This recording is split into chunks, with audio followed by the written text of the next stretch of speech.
Hey everybody! I thought today I would go through two of the classic modules from the old days, S1, the Tomb of Horrors, and S2, White Plume Mountain. Today on Greyhawk Grognard.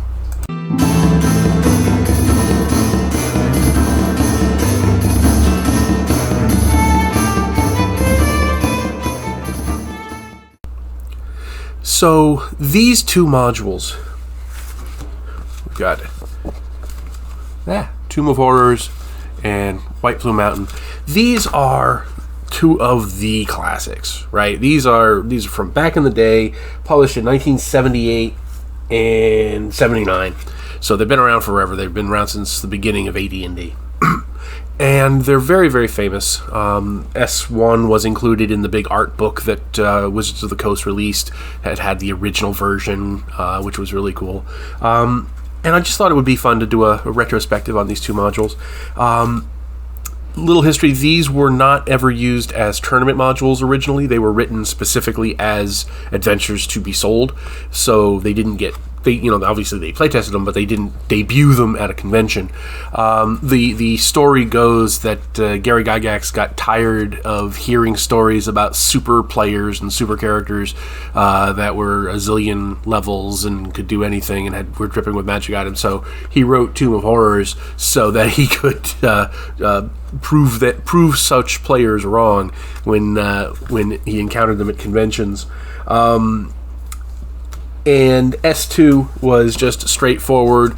They hired Lawrence Schick to write a module, and he produced, as far as I'm aware. So S1 is unique in that it not only has the regular dungeon, but it also has a illustration book. So you show your players this is what you see. Open. In given places, and it tells you, show them illustration number 19 or whatever, and that's what you do. The module itself is pretty brief. Clocks in at, I think, 12 pages the originals of both clocked in at 12 pages. S2 got another treatment that beefed up the art, which I'll talk about in a minute. And the famous thing about Tomb of Horrors is it is a very, very deadly dungeon. It is unlikely that anybody could actually go through it without chucking away a whole bunch of characters in order to do it. I believe Rob Kuntz said once that he did it by putting in a horde of orcs ahead of him and forcing them to deal with all the death traps and things like that. And then Lord Robilar came in afterwards and having learned from their mistakes, was able to finally accomplish it. But I might be misremembering if that's actually true. So the plot of Tomb of Horrors obviously is there's a lich in a tomb, and you're supposed to go and get his treasure. It's very straightforward, very standard. Turns out it's a demi-lich, so it doesn't behave like a regular lich, and the players don't know that right away. Which is yet another one of the tricks and traps that's in the thing, is the actual monster at the end isn't what you think it is. But it's all very, very contrived in the sense that, there is a puzzle that you must solve. Here is a tactical situation that must be resolved. You don't get a sense of, coherence, maybe.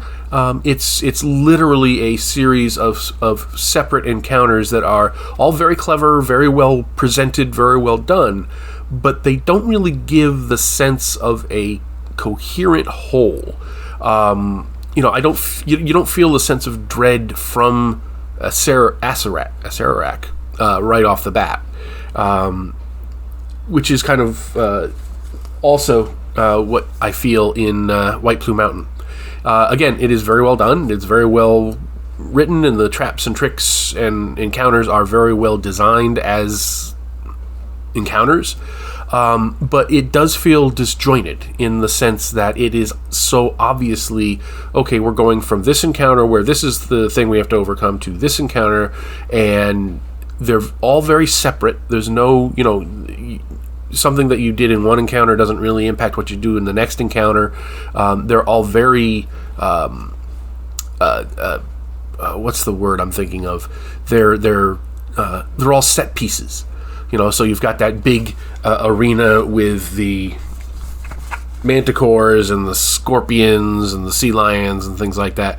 You go from one, this is obviously an encounter that you must overcome, and the scenario is obviously written to accommodate that. There are now 3 MacGuffins, and you have to go into one part of the dungeon to get the one, and another part of the dungeon to get the other, and so forth. And it's all it's also obviously, this is a dungeon with tricks and traps for you to figure out. Compare that to a mega dungeon, or something, a more regular dungeon like Temple of Elemental Evil, where those sorts of things can exist, but they are not the be all and end all of the dungeon. There's more of the dungeon beyond that. And I think in comparison to something like Lost Caverns of Sajkanth, for example, which in some ways is like that, but in other ways goes beyond that simple setup.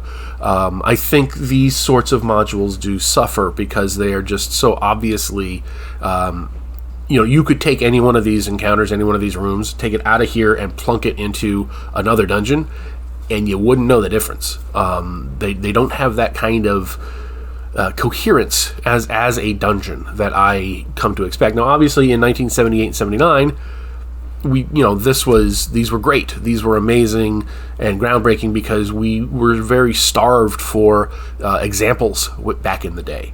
So I'm not faulting them for what they are from when they are, but in comparison to the sorts of dungeons that came out later for AD&D, later in the 80s, for example, I think they're a little bit dated in that sense, which is not to say that I don't like them.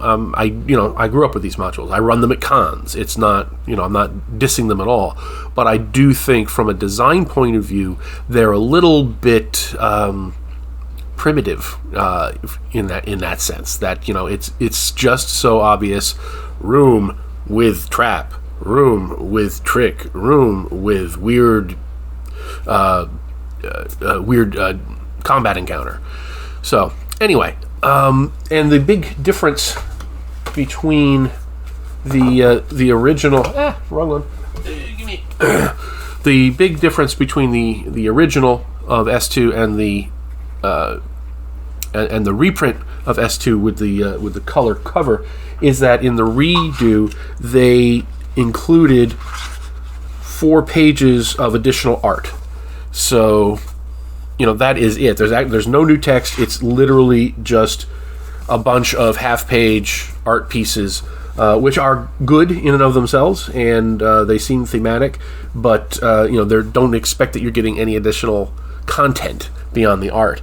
Now, one thing I did like about the original art, I don't know if you can see it, they have these characters here, and in the original, these same 3 characters seem to appear in all the art, and the one guy with the winged helmet scratching his head when he sees what he has to do seems to be a theme, because he's not only doing it there, he's doing it here too. So I kind of like that little bit of continuity.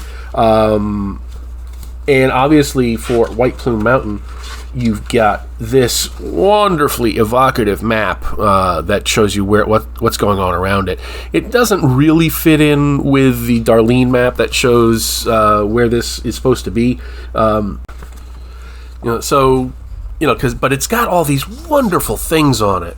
The Dragotha, the undead dragon, and Thin Gizzard with the potions, and the cursed ruins of Castle Mukos, and the Twisted Thickets, Dead Knoll's Eye Socket. It's just wonderful stuff in there. A lot of that has been fleshed out over the years in Dragon and Dungeon magazine, for example. But there's all kinds of things that the DM could take and run with. So I really love that part of the map. So anyway, that's what I think about these 2 wonderful old modules.